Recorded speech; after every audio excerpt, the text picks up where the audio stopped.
कृपया लाइक और सब्सक्राइब करें।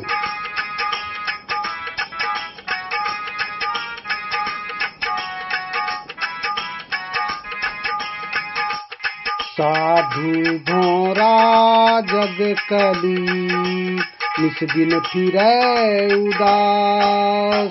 साधु भोरा जग कली, निस दिन फिरै उदास।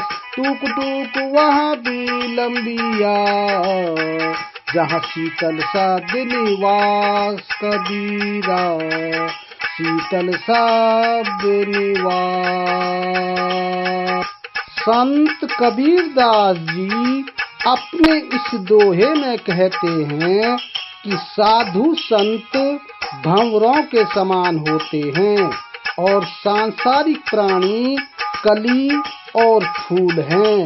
इन कली और फूलों के मध्य साधु जन उदास अवस्था में विचरण करते हैं, अर्थात सभी को ज्ञान का संदेश देते हैं।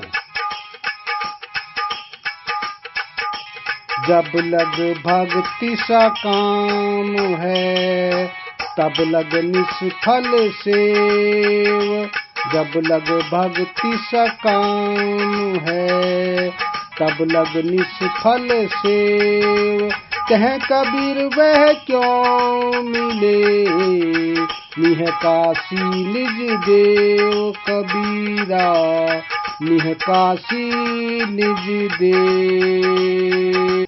संत कबीरदास जी अपने इस दोहे में बताते हैं कि जब तक सांसारिक भोग कामनाओं की भक्ति है, तब तक किसी भी प्राणी की कोई भी सेवा फलदायक नहीं हो सकती।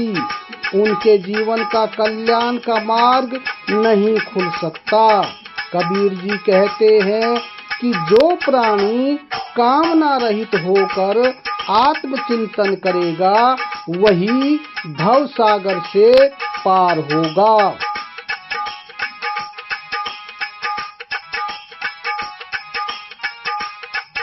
यह तो घर है प्रेम का, खाला का घर नहीं।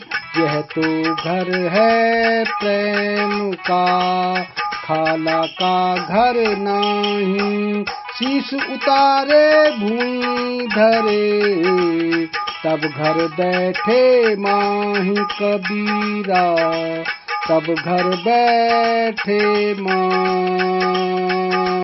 संत कबीरदास जी अपने इस दोहे में समझाते हैं कि यह मौसी का घर नहीं है कि जिसमें प्रवेश करने पर पूर्ण आदर और सम्मान प्राप्त होगा।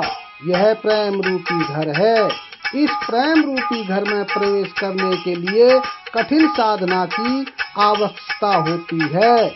अपना मस्तक काट कर धरती पर चढ़ाना होता है, तब भगवान अपने घर में प्रवेश करने की अनुमति देते हैं।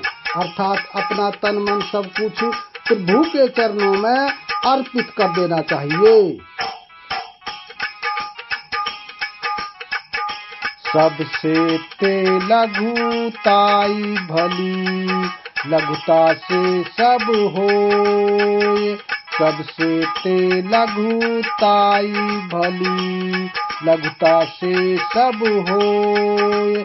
जस द्वितीया का चंद्रमा, शीश नवै सब कोय। कबीरा शीश नवै सब कोय। संत कबीरदास जी अपने इस दोहे में दर्शाते हैं कि सबसे छोटा बनकर रहने से सर्वत्र सम्मान प्राप्त होता है तथा सभी कार्य भी सिद्ध हो जाते हैं। द्वितीया के चंद्रमा को सभी सिर झुकाकर नमन करते हैं।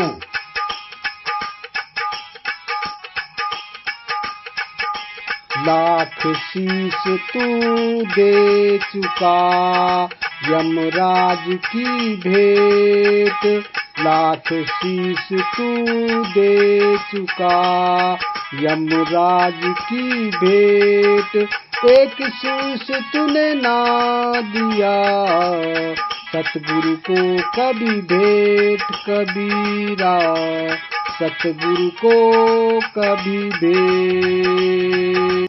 संत कबीरदास जी ने अपने इस दोहे में कहा है कि हे प्राणी, तू जितनी बार संसार में आया है हर बार माया का रस लूट कर चला गया।